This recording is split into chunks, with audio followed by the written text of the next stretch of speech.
What's up anime fans? Welcome back to our new video. Today's episode of AniTube we're counting down the top anime where the main character puts love aside to achieve their goal. If you're new to this channel, feel free to like the video, subscribe and hit that notification bell so that you will not miss my other video. So what are we waiting for? Let's get started.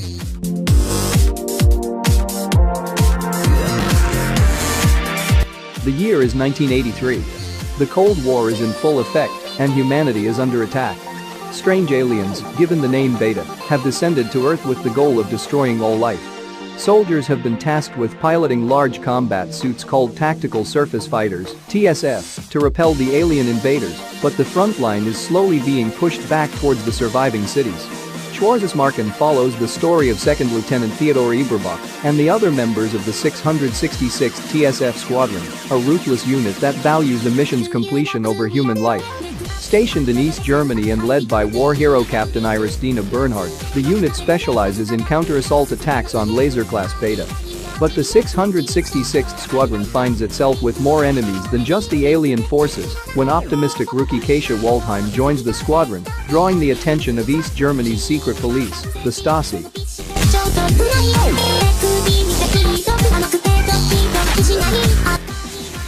In the 71st year of the True Era, humans have successfully expanded into space and have started living in independent galactic colonies. The world itself is split between two major nations: the Atlantic Rim United States, a Rus, and the Dorsha Military Pact Federation, Dorsha superpowers that wage war against each other on Earth and far into outer space. In this war-torn era, a third faction comprised of Japan and islands of the Asenian Republic, GER, reside peacefully and prosper economically, maintaining neutrality between themselves and their militant neighbors.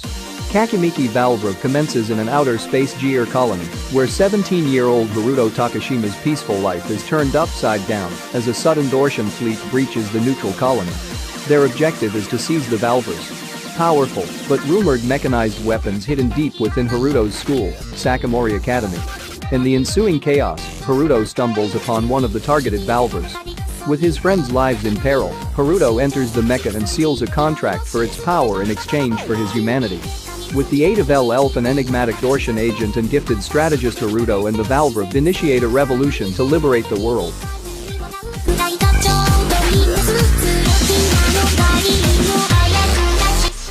Yoshino Takagawa, an ordinary teenager, is secretly dating his best friend Mihiro's younger sister. But when his girlfriend Aika mysteriously dies, Mihiro disappears, vowing to find the one responsible and make them pay for murdering his beloved sister. Yoshino continues his life as usual and has not heard from Mihiro in a month until he is confronted by a strange girl who holds him at gunpoint, and his best friend arrives in the nick of time to save him. Yoshino learns that Mihiro has enlisted the help of a witch named Hakiz Kusuru to find Aika's killer and of the existence of an entity known as the Tree of Exodus. The witch's brother selfishly desires to make use of its power in spite of the impending peril to the world. However, Hakiz is banished to a deserted island, and it is now up to Yoshino and Mihiro to help her save the world while inching ever closer to the truth behind Aika's death.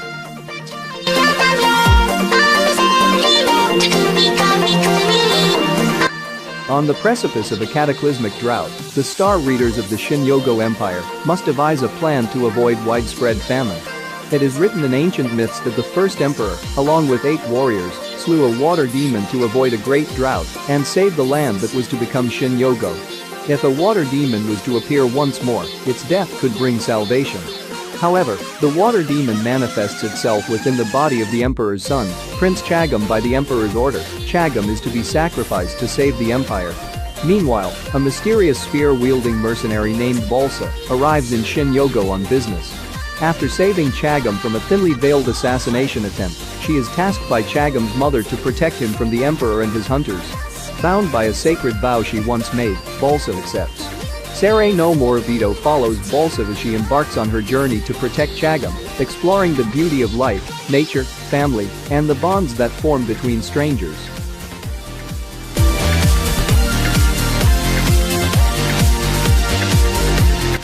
Vash the Stampede is the man with a $60 billion bounty on his head.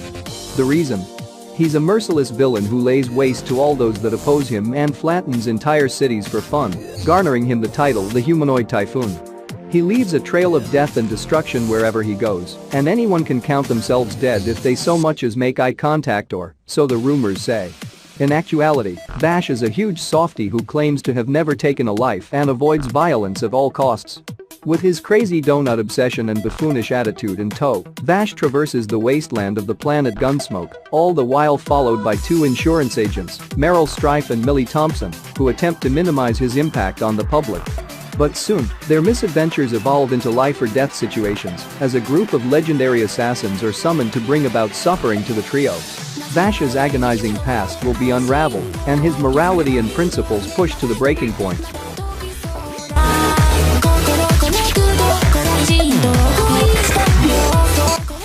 The final hour of the popular virtual reality game Yggdrasil has come. However, Momonga, a powerful wizard and master of the Dark Gildane Zool Gown, decides to spend his last few moments in the game as the servers begin to shut down. To his surprise, despite the clock having struck midnight, Momonga is still fully conscious as his character, and, moreover, the non-player characters appear to have developed personalities of their own. Confronted with this abnormal situation, Momonga commands his loyal servants to help him investigate and take control of this new world, with the hopes of figuring out what has caused this development and if there may be others in the same predicament.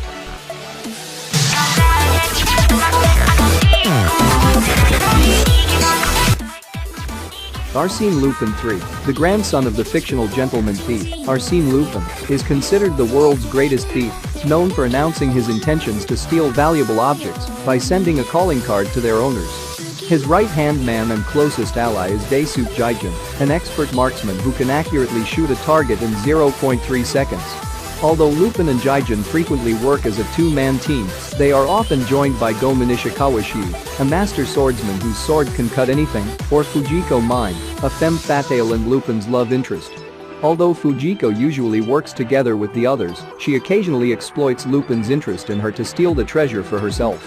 Lupin and his gang are constantly chased by Inspector Koichi Zenigata of Interpol, who has made it his life's work to arrest them, pursuing Lupin across the globe.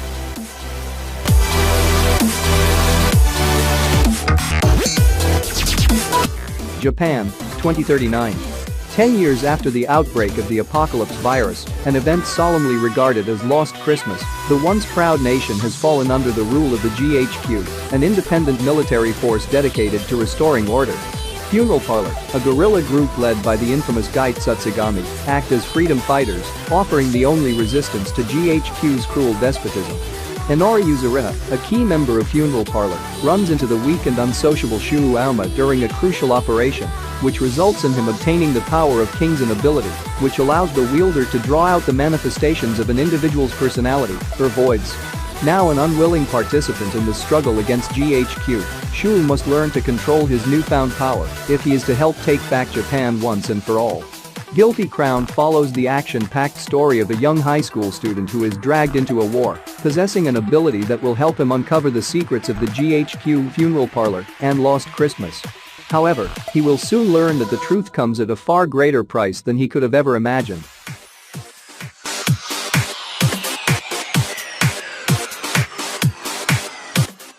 When tragedy is about to strike, Satoru Fujinuma finds himself sent back several minutes before the accident occurs.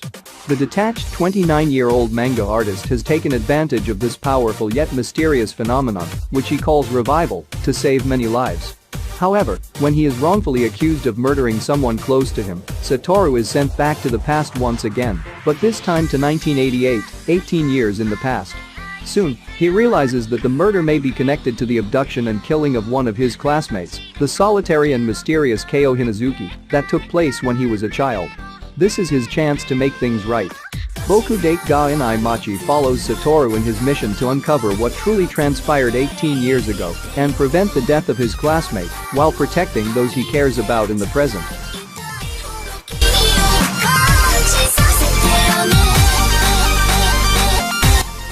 Long ago, all humans lived beneath the sea. However, some people preferred the surface and abandoned living underwater permanently. As a consequence, they were stripped of their God-given protection called Ina, which allowed them to breathe underwater. Over time, the rift between the denizens of the sea and of the surface widened, although contact between the two peoples still existed. Nagi no Asukara follows the story of Hikari Sakashima and Manaka Mukato, along with their childhood friends Chisaki Hiradera and Kana Misaki, who are forced to leave the sea and attend a school on the surface. There, the group also meets Tsumugu Kahara, a fellow student and fisherman who loves the sea. Hikari and his friends' lives are bound to change as they have to deal with the deep-seated hatred and discrimination between the people of sea and of the surface, the storms in their personal lives, as well as an impending tempest, which may spell doom for all who dwell on the surface. So what do you think of this list? Their name and which is your favorite anime where the main character puts love aside to achieve their goal? Comment below and let us know. Don't forget to leave a like if you enjoyed the video. Subscribe if you want to see more anime related content. I'll see you next time here in Anatu.